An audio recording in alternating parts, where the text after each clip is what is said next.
Every day, the NCBA staff in Washington, D.C. works to protect the interest of cattle producers all across our country. Here's Kate Maher with a closer look at the day-to-day activity in the D.C. office. Thanks, Kevin. And joining me now to talk more about NCBA's efforts in Washington, D.C. is Ethan Lane, who's the Vice President of Government Affairs for NCBA. Ethan, thanks for joining me today. Glad to have you back. So can you just tell our audience about NCBA's office here in D.C., how long you've been around, and why we exist here? You bet. We are actually in our 50th year here in Washington, D.C. We're celebrating a pretty special anniversary this year. We've had a presence in our nation's capital through some of the most impactful issues and events of the last 50 years, and we're only stronger today than we've been throughout all of those years, and that's really due to the investment NCBA members make in making sure that we have a true embassy for the cattle industry here in our nation's capital. Yeah, you make a good point about NCBA membership.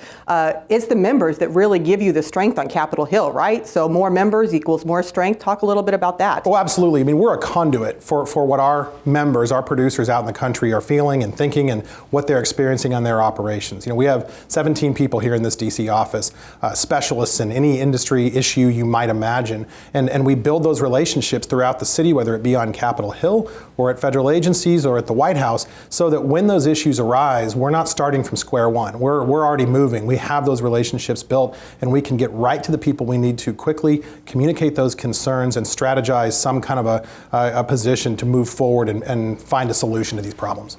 Now, I've seen your staff in action, and it's very impressive, but some folks may not know you have a veterinarian on staff. You have attorneys on staff.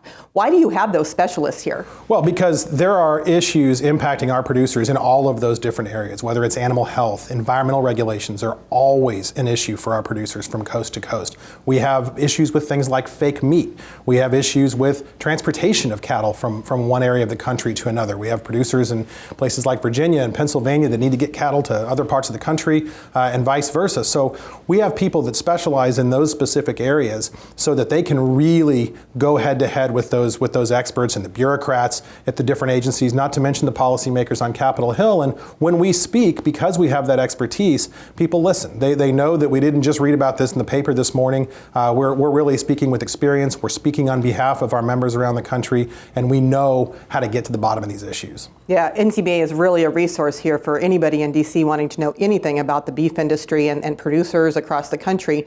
I know you guys burn a lot of boot leather going up to Capitol Hill and not only working with the elected officials, but their staff members. Talk to me about what does a day in the life look like here?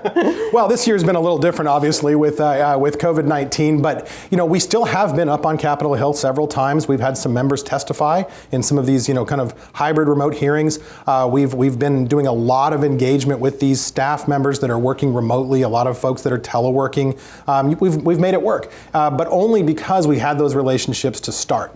On day one of the pandemic, when people started shutting down and sending staff home, we didn't miss a beat because we had the cell phone numbers, we had those personal connections, we had that network, so we could go right on with our work here in our nation's capital. In a normal year, we're up on the Hill a lot more. We're building relationships in person with people. PAC fundraising looks different in this kind of environment. Those events are all virtual now, with a few exceptions. So it's kind of an odd year, but the spirit of what we do here and how we do it has gone on without missing a beat, just because we have that infrastructure in place.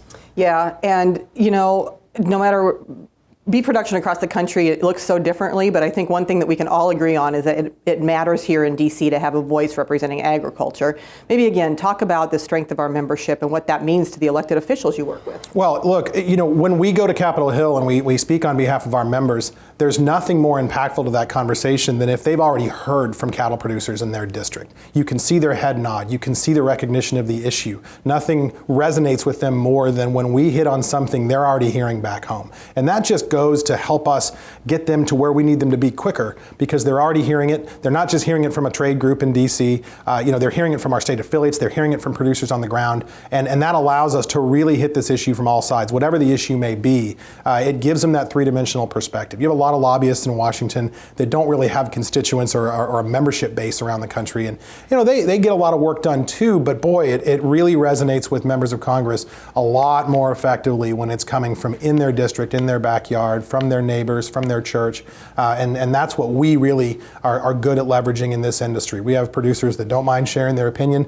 They share it often, and we encourage that as much as we can. Yeah, and not only sharing it with their representatives, but also with you all. I don't think, and again, producers realize how accessible you all are to them who you work for. Oh, absolutely. I mean, our phones are ringing off the hook all day. That's really how we make sure we're doing the right things for the industry. I mean, we're talking to producers from first thing in the morning. We know some of our producers only have time to talk at 6 o'clock in the morning.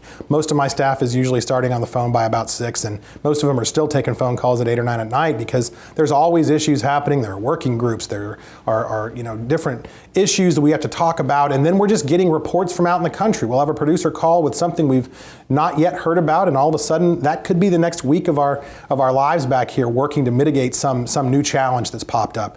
We only find those things out because producers are calling us and telling us what's going on out in the country. If you read about it in the newspaper or you're waiting for somebody else to get the ball rolling, you're going to be late in a town that moves as quick as Washington, D.C. does. Yeah, it does move fast here.